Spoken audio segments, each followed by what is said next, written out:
దేవునికి స్తోత్రం. ఈ నెలాఖరు దినరాత్రి ప్రార్థన కొరకై మనం దేవుని యొక్క వాక్యాన్ని చదువుకుందాం. యెషయా గ్రంథం 31వ అధ్యాయం.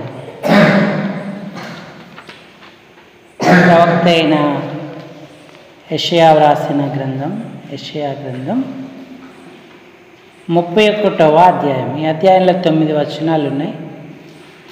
మార్చి చదువుకుందాం. నేను ఒక వచనం చదువుతాను, మరి అందరూ కలిపి ఒక వచనం చదవండి. ఇశ్రాయేలు పరిశుద్ధ దేవుని లక్ష్య పెట్టకయు, యెహోవా యొద్ద విచారింపకయు, సహాయము నిమిత్తము ఐగుప్తునకు వెళ్ళుచు గుర్రములను ఆధారం చేసుకొని వారి రథములు విస్తారములనియు రౌతులు బలాఢ్యులనియు వారిని ఆశ్రయించు వారికి శ్రమ.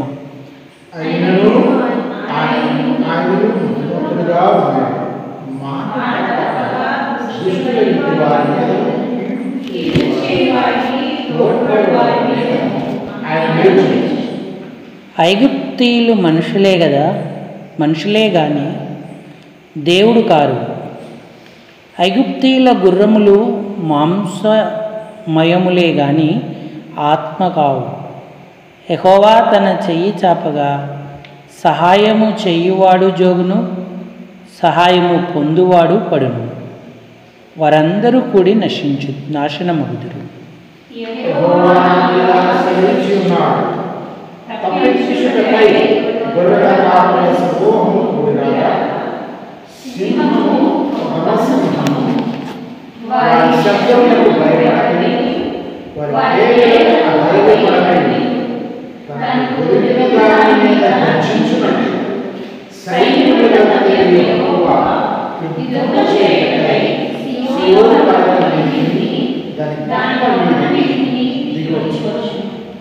పక్షులు ఎగురుచు తమ పిల్లలను కాపాడునట్లు సైన్యములకు అధిపతియగు యెహోవా యెరూషలేమును కాపాడును. దాన్ని కాపాడుచు విడిపించుచునుండును, దానికి హాని చేయక తప్పించుచునుండును.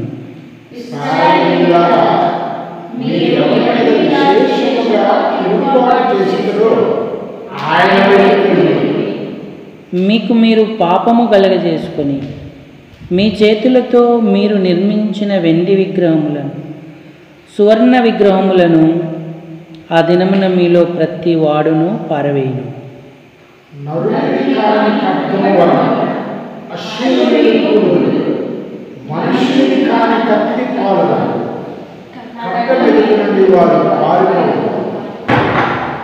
వారి పడుచువారు దాసులగుదురు, భీతి చేత వారి ఆశ్రయదుర్గం సమసిపోవును.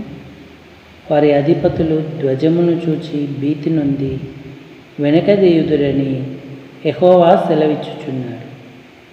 సియోనులో ఆయన అగ్నియు, యెరూషలేములో ఆయన కొలిమియు ఉన్నవి. చాలండి.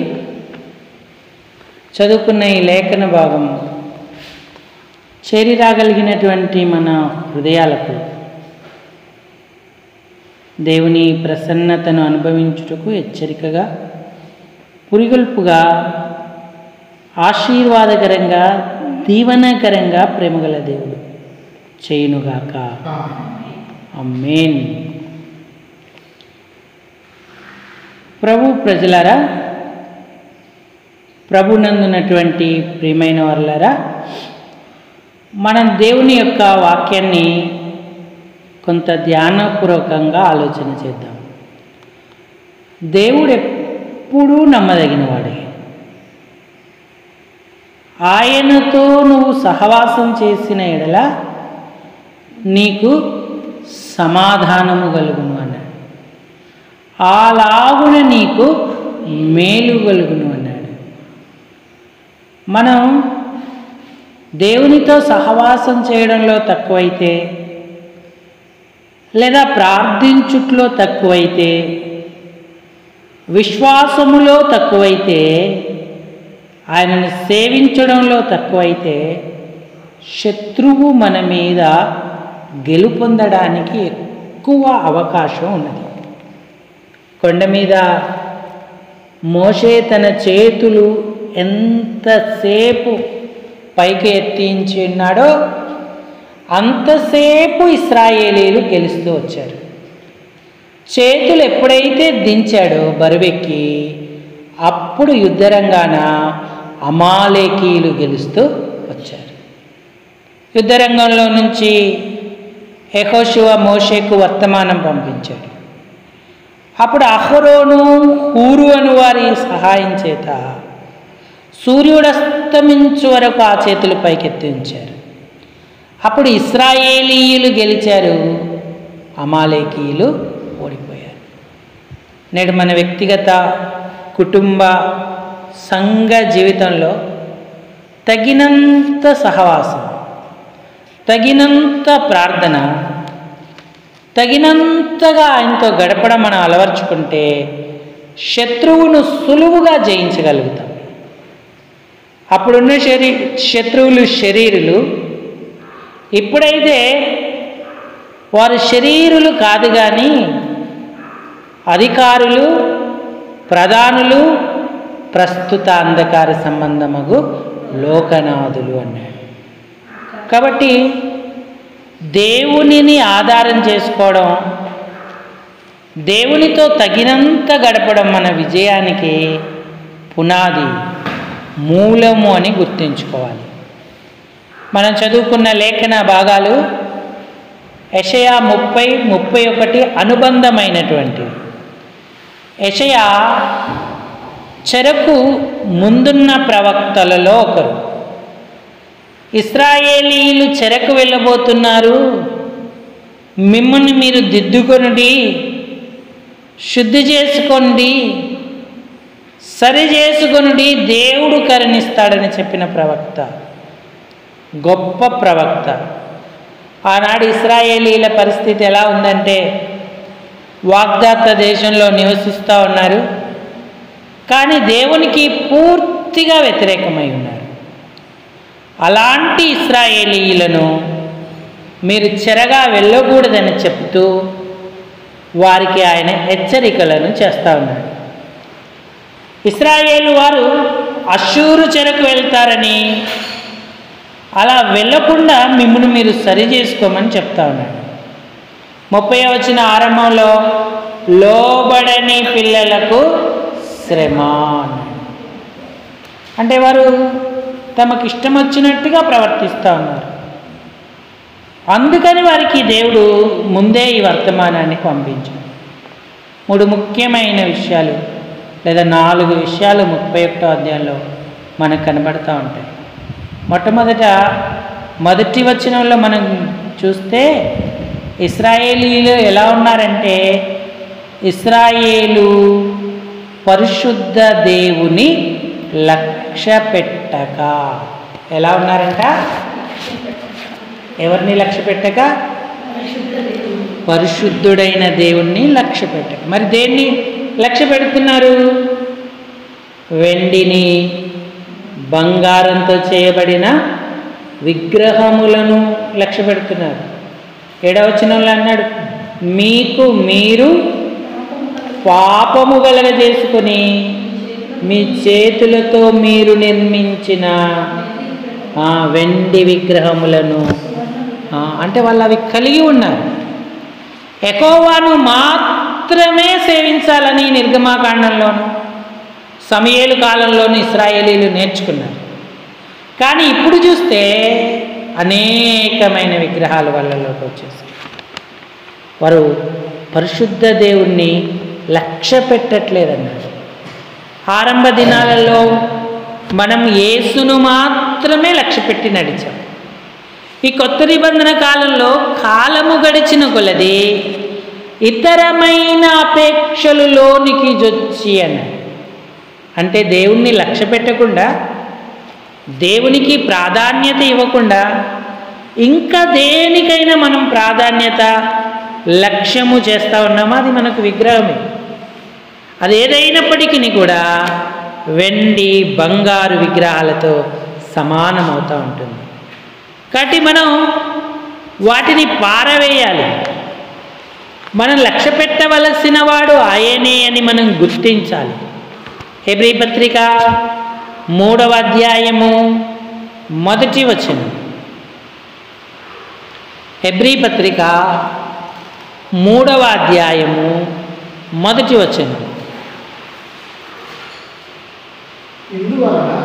ఇందువలన పరలోక సంబంధమైన పిలుపులో పాలు పొందిన పరిశుద్ధ సహోదరులారా, మనం ఒప్పుకొనిన దానికి అపోస్తలుడును చూడండి, ప్రధాన యాజకుడైన యేసు మీద లక్ష్యముంచుడి అన్నాడు. వేరే వాటి మీద లక్ష్యం ఉంచొద్దు, అవి విగ్రహాలు అవుతాయి. యేసు మీదనే లక్ష్యం ఉంచుడి అన్నాడు. మనం దేని మీద లక్ష్యం ఉంచుతున్నాం? నదీ తీరాన ప్రార్థన జరిగినప్పుడు వినడానికి అనేకులు కూడి వచ్చారు, కానీ లూదియాను దేవుడు జ్ఞాపకం చేసుకున్నాడు. ఎందుకు అంటే ఆమె పౌలు చెప్పిన మాటల యందు లక్ష్యముంచెను గనుక అన్నాడు. ప్రభు ఆమె హృదయం తెరిచాడు. ఆమెకు రక్షణ అవసరమని ఆమె గ్రహించింది. పాపక్షమాపణ పొందింది. తానే కాదు, తన ఇంటి వారందరికీ కూడా బాప్తిస్మం ఇవ్వడానికి వారిని సిద్ధపరిచింది. ఈనాడు దేవుని వాక్యంపై లేదా యేసు మీద లక్ష్యముంచితే మన రక్షణ పొందుతాం. దేవుడు మన హృదయం తెరుస్తాడు. ఒకవేళ రక్షించబడి ఉంటే ఆయన మీదనే మన లక్ష్యాన్ని నిలుపుకోవాలి. సదాకాలం మన గురి ఆయన మీదనే ఉండాలి. వాక్యాన్ని చదవడం మానొద్దు, ప్రార్థన చేయడం మానొద్దు, సహవాసాన్ని మానొద్దు. మనం ఎంత ఎక్కువగా దేవునితో ఆయనకు ప్రాధాన్యత ఇచ్చి నడుచుకుంటామో అంత ధన్యులం అవుతూ ఉంటాం. కాబట్టి ఈ రోజులలో మన లక్ష్యం దేని మీద ఉంది? దేవుని వాక్యం మీద ఉందా? ప్రార్థన మీద ఉందా? సంఘ సహవాసం మీద ఉందా? వీటిని లక్ష్య పెట్టకపోతే ఆనాడు ఇశ్రాయేలు పరిశుద్ధ దేవుణ్ణి లక్ష్య పెట్టలేదు అన్న నేరారోపణ వారు పొందినట్టే నేటి దినాలలో మనం కూడా పొందుతూ ఉంటాం.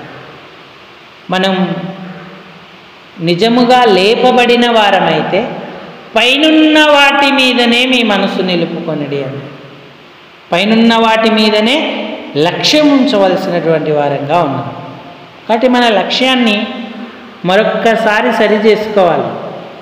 యేసు మీద లక్ష్యం ఉంచాలి. పౌలు కూడా దేని మీద లక్ష్యం ఉంచాడు?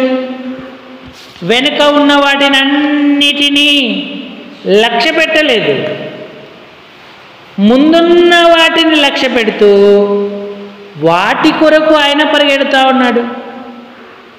ఫిలిప్పీ పత్రిక 3వ అధ్యాయము 13 నుంచి సహాయం చేయండి. సహోదరులారా,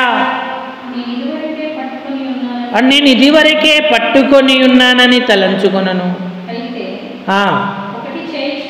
అయితే ఒక్కటి చేయుచున్నాను, అంటే మరచి అన్నదానికి ఒక్కటి అనే అంకె వేసి కింద రాయబడింది లక్ష్య పెట్టక. ఇవన్నీ లక్ష్య పెడితే నేను ఎలా ముందుకెళ్తాను అని వాటిని మరచి ముందున్న వాటి కొరకు క్రీస్తు యేసునందు ఉన్నతమైన పిలుపునకు కలుగు బహుమానం పొందవలనని, అంటే క్రీస్తు మీదనే లక్ష్యముంచుకొని పరిగెడతా ఉన్నాయి. మనం ఎన్నోసార్లు చిన్న ఉపమానం వింటూ వచ్చాం. మరి ఒక ఆవిడ పరుగు పందెంలో ఎప్పుడు కూడా బహుమానం గెలుచుకునేది, మెడల్స్ గెలుచుకునేది. ఆమెను ఎవ్వరు కూడా ఓడించలేదంట. అయితే ఒకసారి ఒక అతను ఛాలెంజ్ చేశాడంటే నేను ఆమెను ఓడిస్తాను అని. ఎలా ఓడిస్తావంటే మీరు చూదురుగానని చెప్పి అతనికి ఆమెకు పరుగు పందెం పెట్టినప్పుడు చాలా వేగంగా ఆమె పరిగెత్తుతూ వెళ్ళిపోయింది. ఇతను కూడా పరిగెడుతూ వెళ్తూ ఉన్నాడు. ఇద్దరు సమంగా పరిగెత్తే సమయం వచ్చేసరికి తన దగ్గర ఉన్నటువంటి లక్ష్యం దగ్గరికి వస్తుంది అనుకున్న సమయంలో తన దగ్గరున్న వెండిని, బంగారు నాణ్యాలను విసిరేశాడు. ఈమె పరిగెత్తడానికి బదులు తన దృష్టి ఏం చేసింది? ఆ వెండి వైపు, బంగారు నాణ్యం వైపు మరల్చింది. అతను ఎంతసేపు పరిగెడతారులే, నేను అందుకోలేనా అని చెప్పి ఈ వెండి, బంగారు నాణ్యాలు తీసుకోవడానికి ఆగిపోయి తీసుకుంటాం. ఇంతలో ఏమైపోయింది? అతడు బహుమానం పొందడానికి లక్ష్యాన్ని చేరుకుంది. అంటే సాతాను ఎంత తెలివిగా పరిగెడుతున్న మనలను పక్కుతోవ పట్టిస్తూ ఉంటాడు. అందుకే మన లక్ష్యం చెదిరిపోకుండా జాగ్రత్తగా ఉండాలి.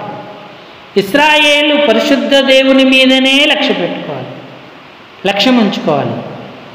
దేవుని వాక్యం చదవడం, ప్రార్థన చేయడం, ఆయనతో సావాసం చేయడం మానకూడదు. ఒకరోజు మానేస్తే ఇక రోజు అది అలవాటైపోతూ ఉంటుంది. మనల్ని మనం ఎప్పటికప్పుడు సరి చేసుకుంటూ పరుగు పందెంలో ఆయనను లక్ష్య పెడుతూ ముందుకు వెళ్ళాలి. ఇది మొదటి విషయం. రెండవది, ఆనాడు ఇశ్రాయేలీయులు ఏ స్థితిలో ఉన్నారు? యెషయా 31 మొదటి వచనం సాయం చేయండి.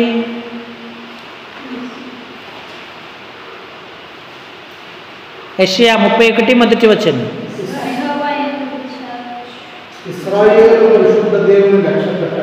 లక్ష్య పెట్టకయు రెండవ వారికి ఉన్న అలవాటు ఎలా మారిపోయిందంటే యెహోవా యొద్ద విచారింపకయు. అసలు మనం విచారింపవలసిన వారు ఎవరు? దేవుడే కదా. యెహోవా యొద్దనే విచారణ చేయాలి. మరి ఇతరు ఇశ్రాయేలీయులు యెహోవా యొద్ద విచారింపక మరి ఎక్కడ విచారిస్తున్నారు?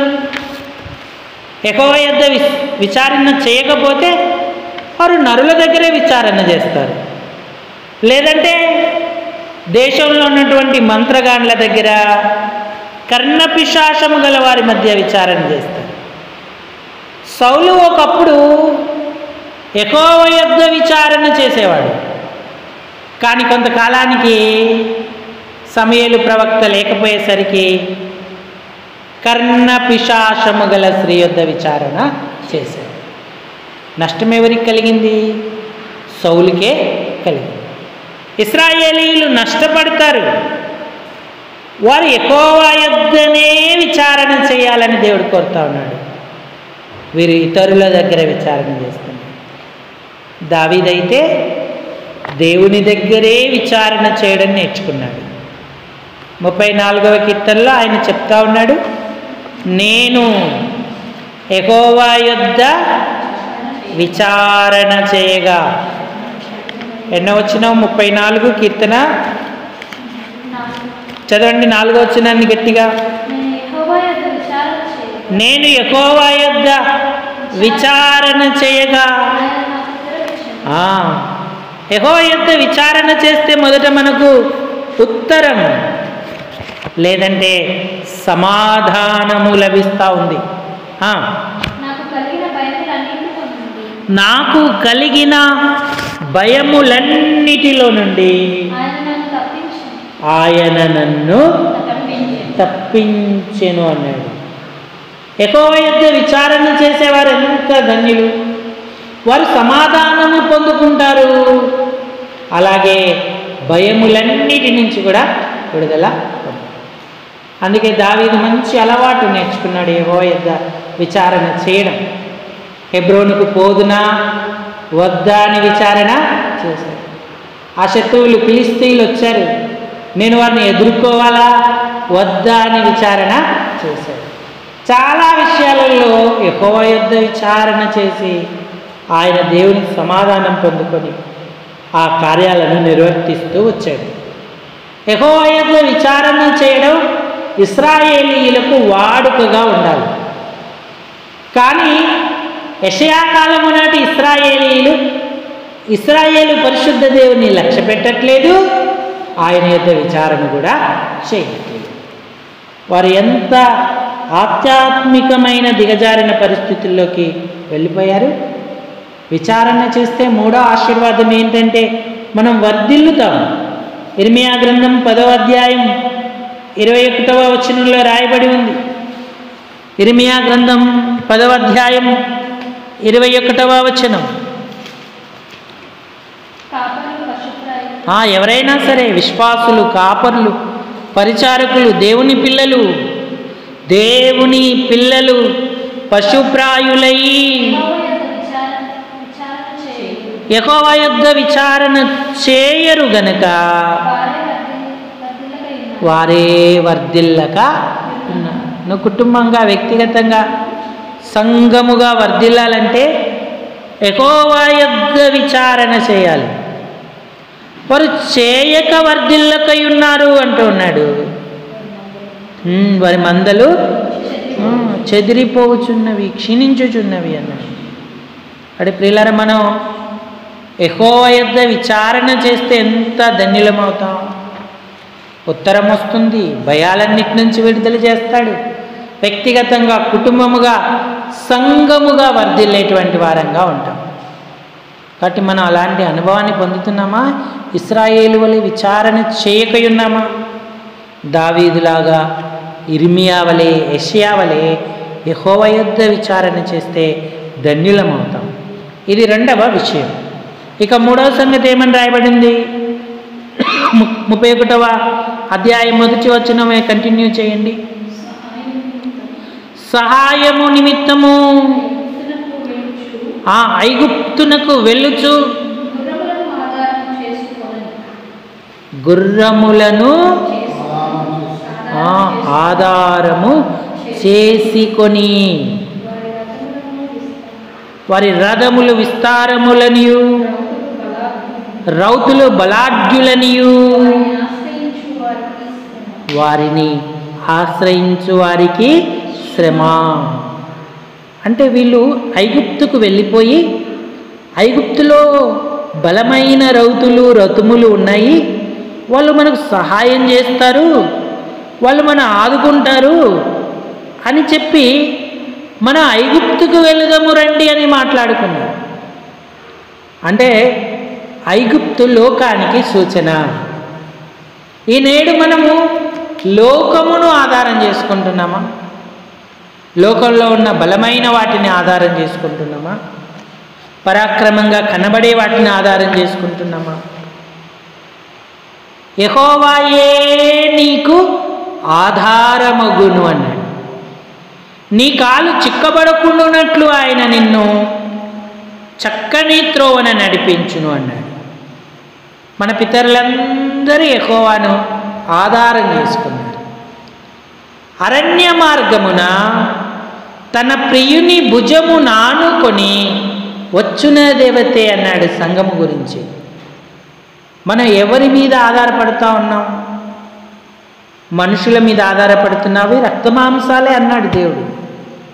ఐగుప్తు గుర్రాలు ఆత్మలు కావు, ఐగుప్తీయులు మనుషులే కదా అన్నాడు. మనము ఆధారపడవలసిన దేవుని మీద ఆధారపడాలి.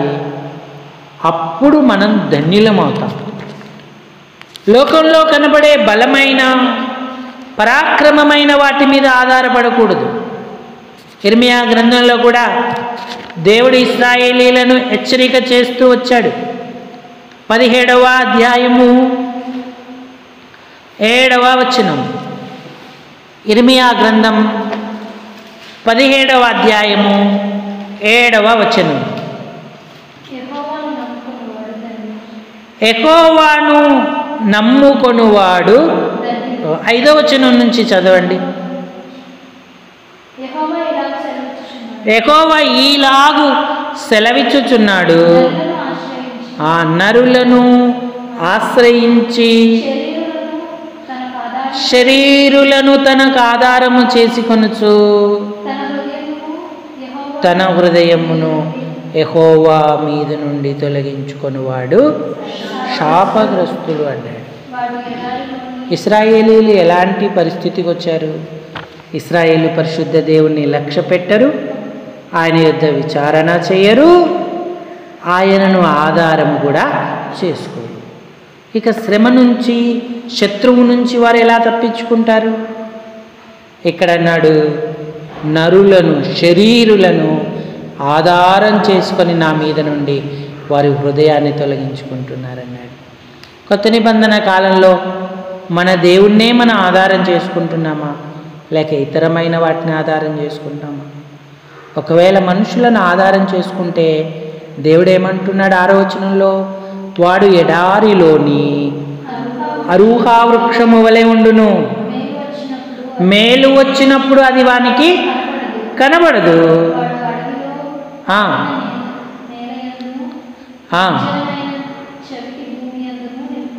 నివసించును. యెహోవాను నమ్ముకొని వాడు ధన్యుడు, యెహోవా వానికి ఆశ్రయముగా ఉంటాడు. అంటే దేవుణ్ణి ఆధారం చేసుకుంటే ఇక్కడ దీవెనలు కూడా రాయబడ్డాయి.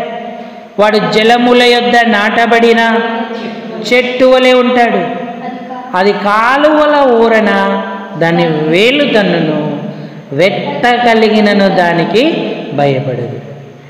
దాని ఆకు పచ్చగా ఉండును, వర్షము లేని సంవత్సరమున చింతనొందదు, కాపు మానదు అన్నాడు. ఆయన ఆధారం చేసుకునే వారందరికీ ఎంత ధన్యత కలుగుతూ ఉంటుంది.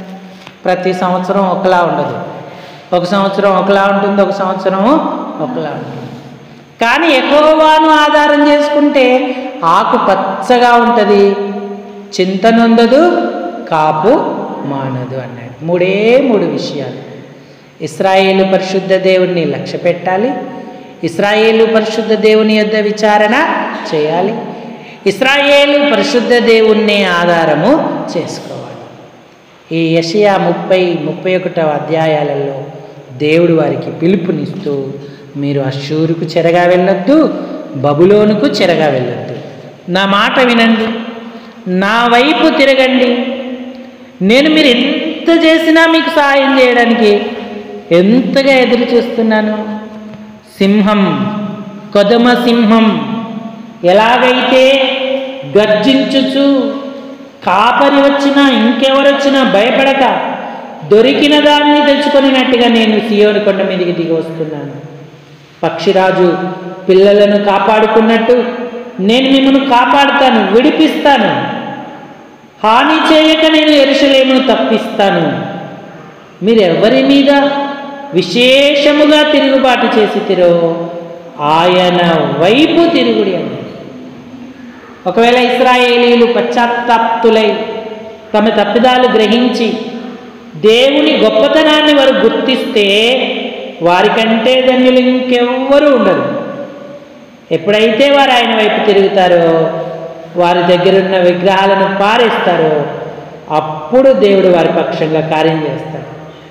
అందరిలాగా యేసయ్య యుద్ధము చేసేటువంటి వాడు కాదు. 31వ అధ్యాయం 8వ వచనంలో అన్నాడు, నరునిది కాని ఖడ్గము వలన శత్రువులు కూలిపోతారు, మనుషునిది కానీ కత్తి పాలగుదురు అన్నాడు.